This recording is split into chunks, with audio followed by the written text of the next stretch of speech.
all hands shoot up. Yes, of course we can draw. All of us. What can you draw? Anything. How about a dog eating a fire truck in the jungle? Sure. How many of you can sing? Yes, of course we can sing. What can you sing? Anything. What if you don't know the words? That's okay. We'll make them up.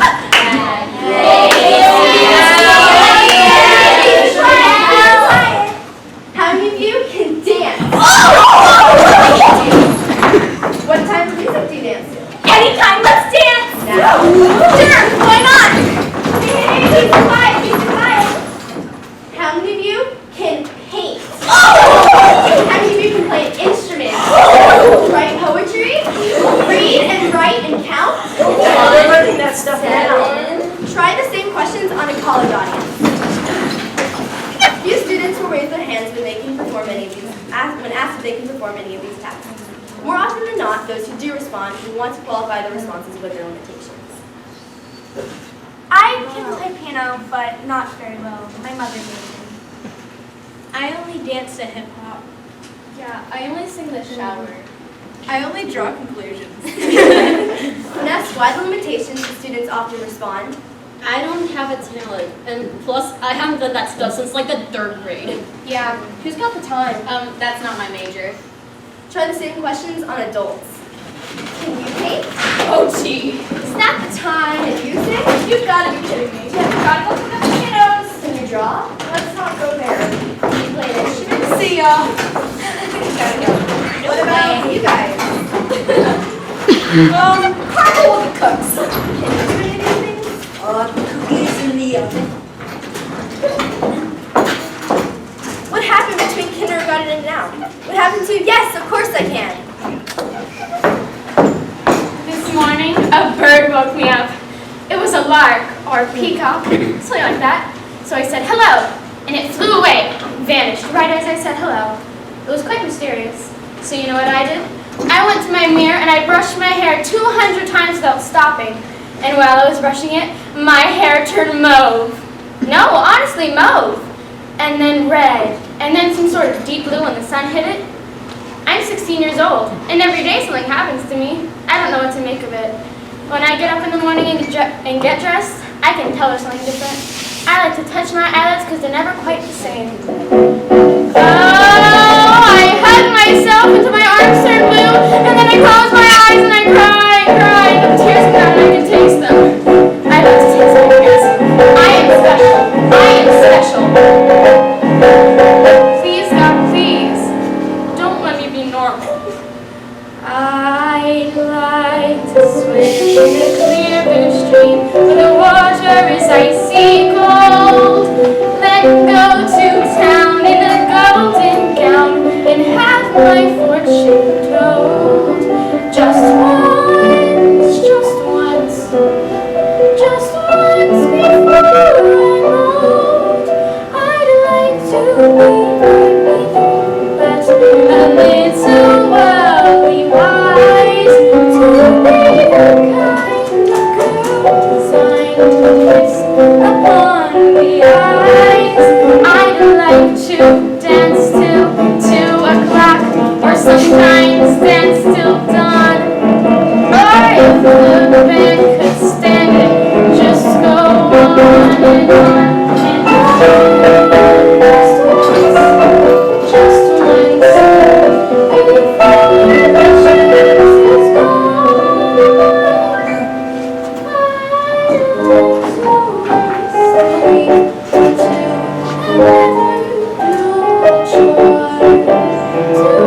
I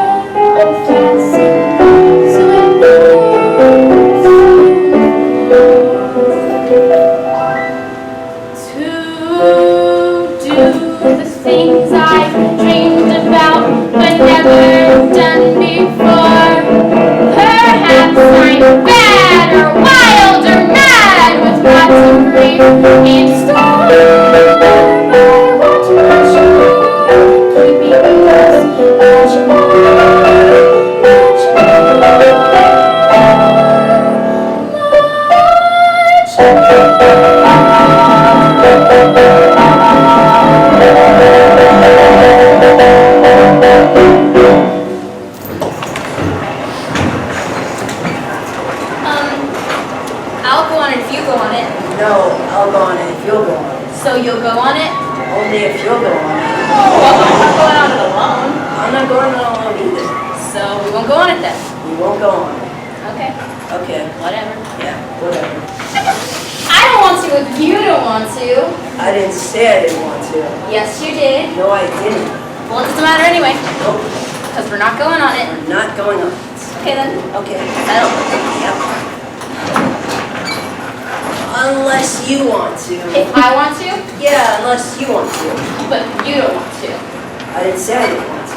But if I want to, I'm not stopping you. no, I'm not stopping you. Right. Okay then, Okay. so we'll go on. Yeah, we'll go on.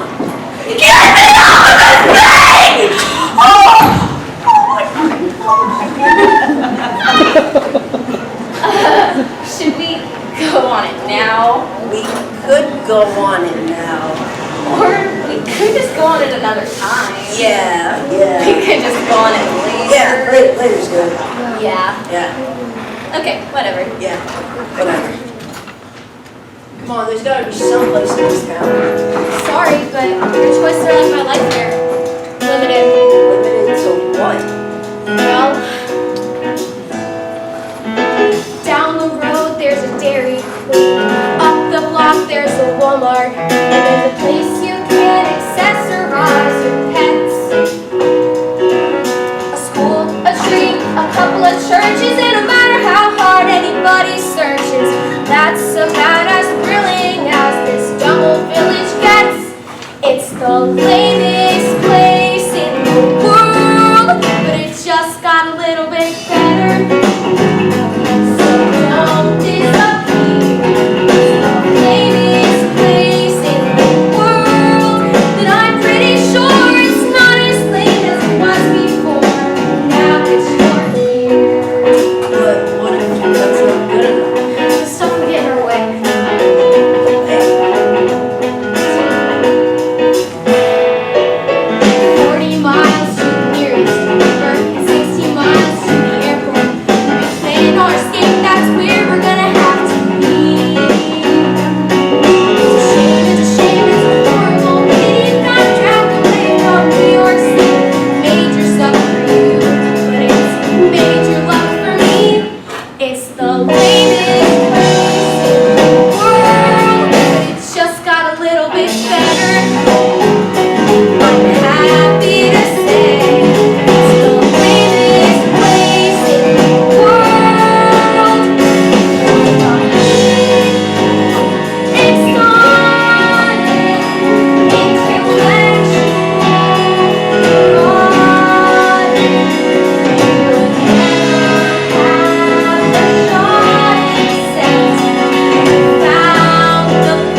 Just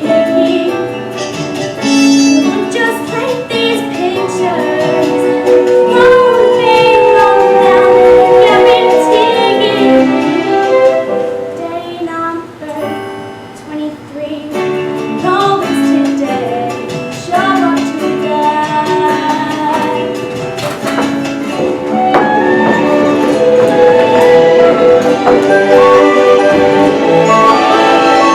Oh, here's a good one. It's a classic. There's a princess in a coma. Glad it's her instead of me. Pretty maiden in a glass box. How I wonder, does she peep? La la la la, poison apple, boring, boring, evil queen. Filler, filler, riddler, other seven shorties on the scene. Skip ahead, skip ahead. But in the end, the princess wakes up with a start. The princess good at kissing and melting snow breaks heart. So I know he'll appear, and his armor will be blinding, as shining as his perfect teeth. And then he pose on one knee, and our prenup will be binding. About time we set a wedding day. Day number 958. I know it's today. So show up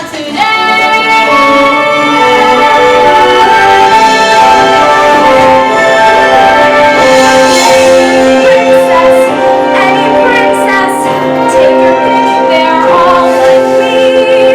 Not exactly, I'm still waiting.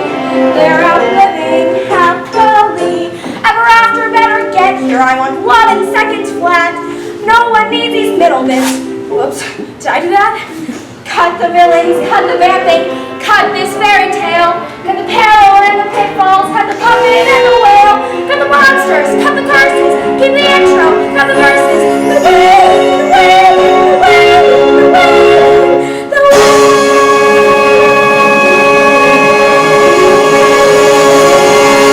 But I know he'll appear, though I seem a bit bipolar.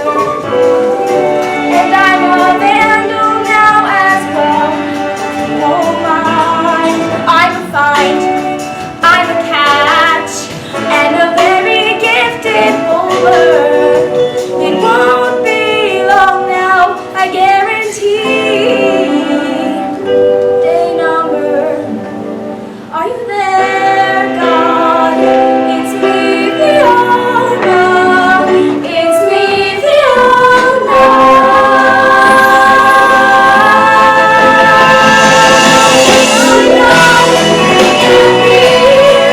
There are rules and there are restrictions.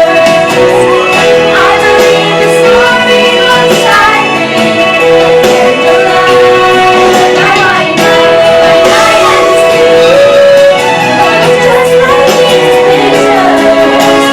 Won't be long now, I guarantee. Day number 20. day number 958. Day number 8,423.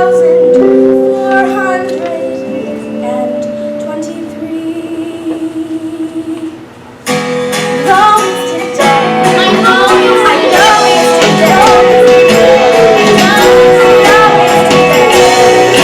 I know it's today.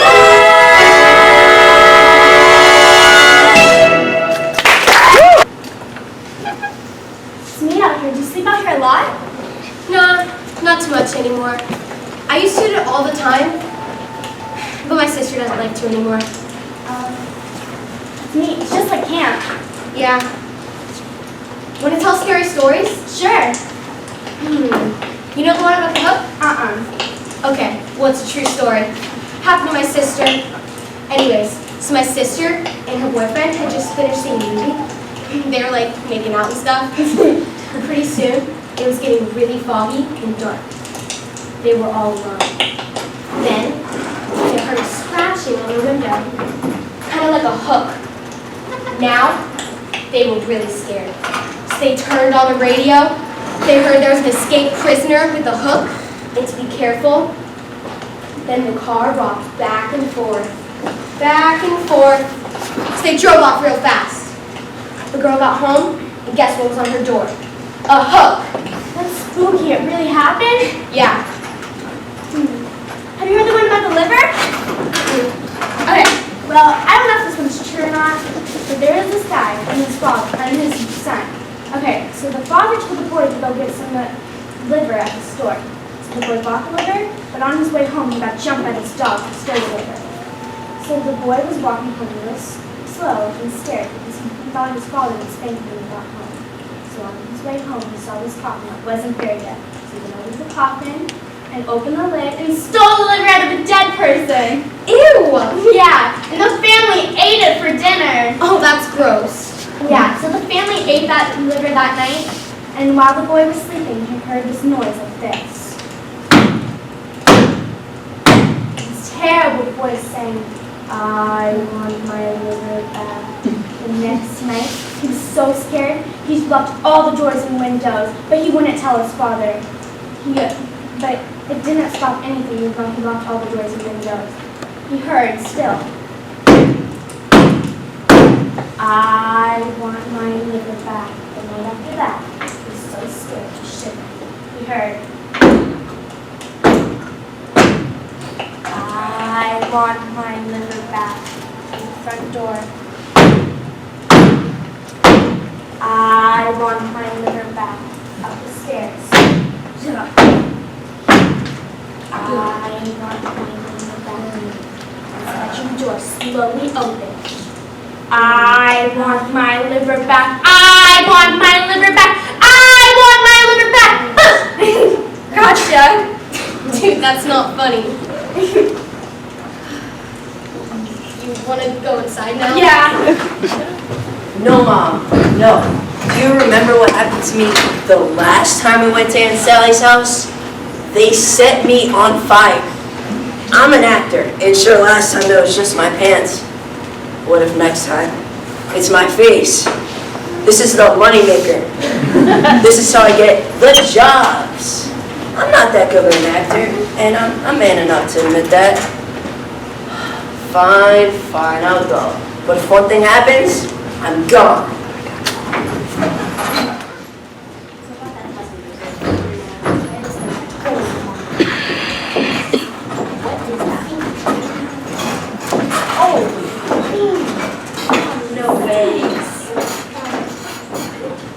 After the dishes are washed and the sink is rinsed out, in the strainer at the bottom of the sink, there remains what I will momentarily call some stuff.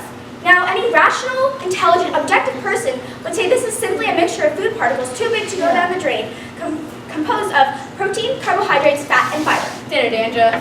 Furthermore, some might say that this was first sterilized by the high heat of cooking and then further sanitized by the dish detergent and then was rinsed. No problem. But any teenager who has been forced into washing the dishes knows that this explanation is a lie. Yeah, that stuff is toxic waste. Deadly poison. A danger to health. In other words, it's about enough to make you her own. Oh, please. Your mom deals with that stuff all the time. Ugh, the reason why I have any respect for my mother is because I've seen her reach her bare hand into the kitchen sink and pick up that lethal gunk and drop it into the trash can. Ugh. To top that, I've even seen her stick her bare hand inside the wet garbage can, fish around in there looking for the lost teaspoon. Ugh, an unspeakable kind of courage. Anyway, she ended up biting the teaspoon in some coffee grounds, chicken fat, and scrambled eggs. I almost passed out when she gave it to me to wash. Ugh.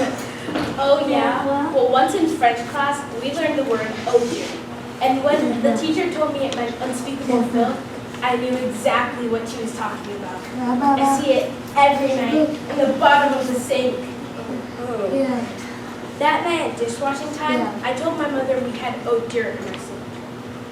Well, she gave me my teenager, the idiot look, and explained to me that the dinner I had just eaten, that very moment, about the same condition, rotting! Oh. No matter what my mother thinks, I know the stuff in the bottom of the sink strainer is lethal and poisonous. It will give you leprosy or something worse. If you should ever accidentally touch it, you must scald, soap, and rinse your hands. Yeah. More importantly, I know this stuff can congeal and mush up and mutate into some living thing, then crawl into the sink at night and get loose in the house. Come to think of it, my father never came close to this being used to save his life. My mother said he was lazy, but I knew what he knew what I knew about the cup of the sink. I told him once, I bet Jesus never had to wash the dishes within the sink strainer. He agreed. It was the only theological discussion we ever had.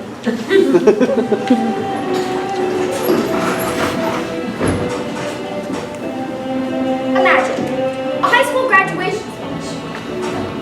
The speaker addresses the students and asks, How many of you would like to be on your own independent citizens? now, all hands would go up with excitement, and then the speaker would once again address the students and give them a list of things grown-ups have to do. Clean the sink strainer. Plunge the toilet. Clean up babies and then poop and pee. Wipe babies' runny noses. Clean up the floor when they vomited up creamed spinach. Clean up kitty litter. Scrape up dog doo. Bury dead animals when they get run over in the street. When you can do these things, then you'll all be adults. Now, at this point, some may not want to go on, but we may as well face it. Taking out the garbage is the membership of this community. Being an adult is dirty work. But someone has to do it. Nope. Take it! See ya. I don't want it anymore.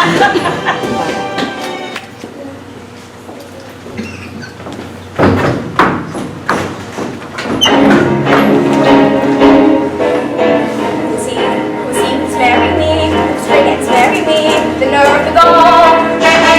It's not what it's meant to be, how could you bring it all, those two words. I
anything really big with lots of lines, just a little part will be fine. Oh my gosh, I'm so nervous. Look for me.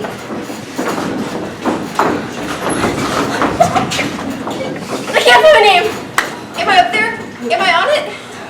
Just keep looking. Oh my gosh, I'm so nervous. I think I'm gonna throw up. Nasty. Not really.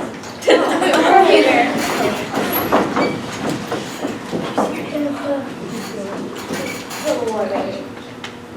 Third woman who sits under the toadstool? I'm not just for third woman who sits under the toadstool. I wanted the second woman who waits by the wishing well. I'm not just for the third woman who sits under the toadstool. Yeah, and I wanted to be third woman who sits by the toadstool. And I have to be second woman who waits by the wishing well. You got my part. No, we're all gonna have to be no. That's what they do when they can't think of anything else for you to do. They just make up a whole bunch of notes. That's why last year was the first time anyone ever performed Rumpelstiltskin with 23 Rumpelstiltskins. For the queen don't settle game, for Rumpelstiltskin is my name. Or cookies. Remember when we did Hansel and Gretel and we had to be cookies? I got a flower infection in my eye and had to go to the doctor. Or clowns. Or narrators! Hey, don't knock it. At least if you're a narrator, you get some lines. Gnomes just wind up moving the scenery around. And they have to wear those little green shoes with the bells on the end of them. Ew. What part did you get married? No. I bet she got the part of the princess. They wouldn't dare give the part of the princess to anyone else because Mary's already been a gnome twice and a tree. Twice. So like, it's only fair she gets to be the part of the princess this year. If she doesn't, I'll just throw up. Ew. Nasty. Not really. I had to play a gnome once. Me too. But you didn't have to be trees. Twice. Oh my gosh. I don't believe it. The fraud? My first chance to get a big part in a play, and they cast me as a fraud? I'm standing there trying to imagine myself as a reptile. Amphibian. What? A frog is an amphibian. Whatever, a horrible picture is beginning to form in my mind. You have to wear green tights. Ew! And a leotard. Ew, no leotards. Ugh. Our feet will get dirty. Our knees will stick out. We'll be practically naked. If my mother takes one more picture of me in tights and a leotard, I'm gonna smash her camera. Never mind the leotards. What about the part of the princess? No.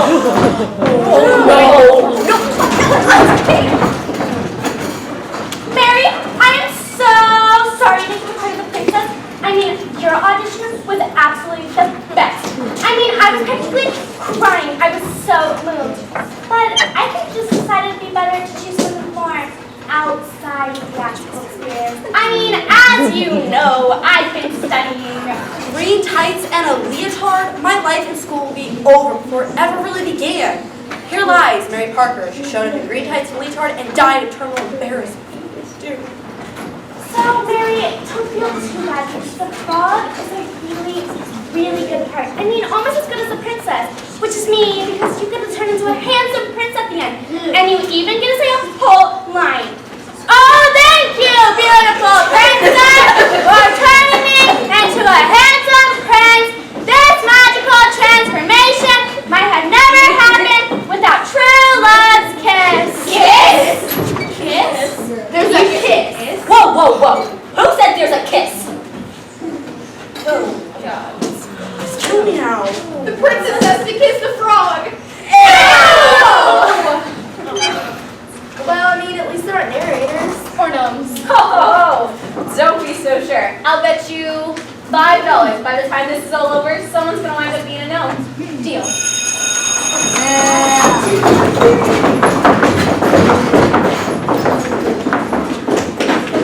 You know, there's no small parts, only small actors. That's what my dad always said. And that's what he said when I told him I got the part of the third woman who sits under the toadstool. When really, I wanted the second woman who waits by the wishing well. You see, the second woman has such a big part. Well, it's not much bigger, But she does get a whole scene of the princess, which is about 15 whole lines. The third woman only says one word. Beware! That's all she says. Beware! I mean, you'd think they could think of something else for her to say. Watch out, maybe, or look out behind you. Don't turn around, you'll see the worst thing you've seen in your life. My dad says, everyone has to start out someplace. Even Dustin Hoffman started out just having 1 or 2 lines. He never complained. He just went out there and did it. So I started thinking about my line. If it's only one word, I've got to make sure it's the one word everyone remembers. So I practice. Beware. Beware! I practice with a scarf over my head. Beware! I practice like I'm under the toadstool. Beware! With all the lights out in my room. Beware! Beware! Beware! I spend weeks getting it just right. I mean, if it's one part, I've got to make it the part everyone remembers. Who cares about the princess? Who cares about the second woman in her doubled wishing well? The star of this play is definitely going to be the third woman who sits under the toadstool.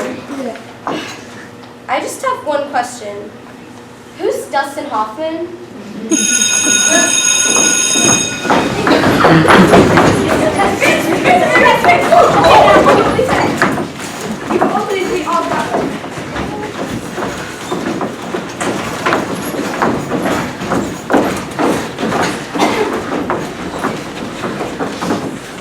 Wait! Remember, only lines that have only one word count if it's the only thing you get to say. What if everyone says a line together? It doesn't count. Okay, go. I don't know how this got started. Somehow, somewhere, somebody decided the number of lines to get is only limited to if you're good enough. 20 lines, genius. You're ready for your Oscar. 10 lines, okay, but nothing to write home about. 3 lines, you better start thinking about a career in plumbing. I just wonder if Shakespeare had a protocol of this. I mean, when he wrote Romeo and Juliet, did all the actors count up all their lines? Excuse me, Mr. S., but I see here that I have 525 lines and Juliet has 526. That's because I live longer than you do, you idiot. Well, why does that matter? How come I can't live a few minutes longer and get more lines? Because I'm the star. You're not the star, I'm the star. The girl is always the star. Tell that to Hamlet. And what did Mr. S do when all this happened? Did he rewrite his plays? Did he give his actors the lines they deserve? And if he did, how did he know when to stop? Maybe that's why his plays were so long. Well, 14. Exactly. 14? I only got 10. 3. 3? Wow. Now I don't feel so bad. 67. What? Second woman raised by the wishing well, and the narrator.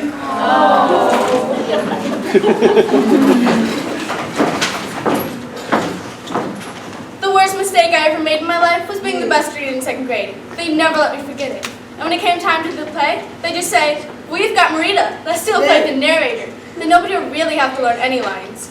They can just play characters and wear costumes and jump around the stage. But Marita won't need a costume. She can just sit at the stool at the side of the stage and read the story out loud. 2nd grade, 3rd grade, 4th grade. There I'd be in my black leotard and black turtleneck shirt, sitting there on a stool in the dark, reading everyone else's lines. And that's when I started to think. I'm the only one with the script. The only one who knows what happens next. So who's going to know if I'm making some changes here and there? If they're going to make me sit here in the dark while everyone else gets to be out on stage, I might as well have some fun, right?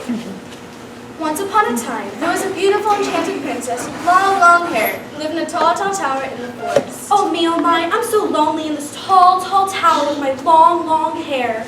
And every day, the wicked witch who guarded the princess would come to the bottom of the tower and say, Rapunzel, Rapunzel, let down your golden hair. until one fine day, a famous Hollywood movie director flew in from the coast on his own private helicopter. Wait, that's not the actual lines. Who is that beautiful girl just sitting beside the stage, all alone in her black leotard, black turtleneck shirt? That's not the line. Why, she's the most beautiful and talented girl I've ever seen. And I should know because I'm a famous Hollywood movie director. Come with me, beautiful girl, and I'll put you on a private jet and take you to Hollywood and put you in a $300 million movie and give you a fabulous costume covered with diamonds. and make you the most famous actress in the entire world. She lived happily ever after. 5, 9, 7. Oh no. What? What is it? What is it? There I am, the enchanted woodcutter. Oh, you have to be the man again? Last year, I was the enchanted dairy farmer. This year, I'm the enchanted woodcutter. Maybe next year, I'll be the enchanted baker, so I can milk my own cows, bake my own cookies, and build my own tables to serve them on. Well, at least you get to be enchanted. I can't find any. She's right. There's no lines on here. Maybe there's a mistake, and you're not even in the play. Oh my gosh, that would be like so embarrassing. Like, you don't even know. Everyone would be looking at you and you would have nothing to say. And everyone would be like, oh my gosh, who's that poor girl standing up there with nothing to say? What? It would be terrifying. I would throw up. Uh-oh. What is it? Right there. Oh